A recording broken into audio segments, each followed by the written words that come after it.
Channel మా ఇంటి రుచులు. నేను మీ స్మార్ట్ విజయ. ఈరోజు నేను దొండకాయ ఫ్రై అయితే చేసి చూపిస్తానండి. దొండకాయ ఫ్రైకి కావాల్సిన పదార్థాలు, తయారు విధానం ఎలాగో చూద్దాము. ముందుగా దొండకాయని శుభ్రంగా కడిగి ఇలా ముక్కలుగా అయితే కట్ చేసి పెట్టుకున్నానండి. ఇప్పుడు ముందుగా స్టవ్ వెలిగించుకుని దొండకాయ ఫ్రైకి కావాల్సిన ఆయిల్ అయితే వేసుకుందామండి.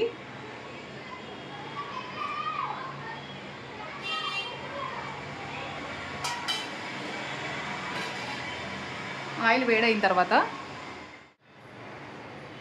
ముందుగా ఉల్లిపాయలు, పచ్చిమిర్చి, అలాగే కరివేపాకు వేసుకుని బాగా వేయించుకోవాలి.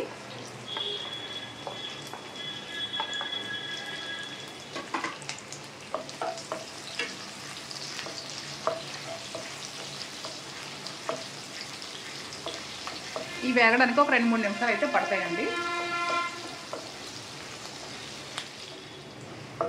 ఇలా వేగిన తర్వాత దొండకాయ ముక్కలు కూడా వేసేసుకుందామండి.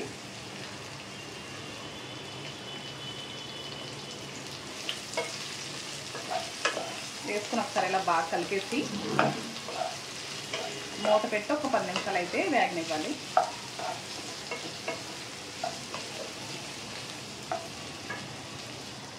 ఇలా ఒక 10 నిమిషాలు వేగిన తర్వాత రుచికి సరిపడా ఉప్పు వేసుకుందామండి.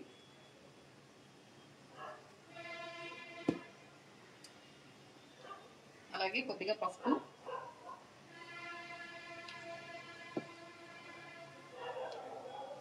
కొద్దిగా కారం. చాలా తక్కువ అయితే వేసానండి కారం. ఇలా ఒకసారి కలిపేసుకుని మళ్ళీ మూత పెట్టి బాగా దగ్గరకు వచ్చే వరకు ఫ్రై అవనివ్వాలి.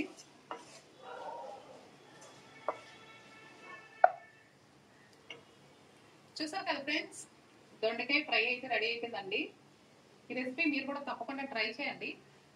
ట్రై చేసి ఎలా వచ్చిందో నాకు కామెంట్ చేయండి ఫ్రెండ్స్. నచ్చితే లైక్ చేయండి, షేర్ చేయండి.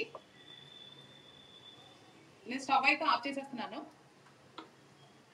నా ఛానల్ని ఫస్ట్ టైం చూస్తున్నట్లయితే సబ్స్క్రైబ్ చేయండి. Thanks for watching. బాయ్ అండి.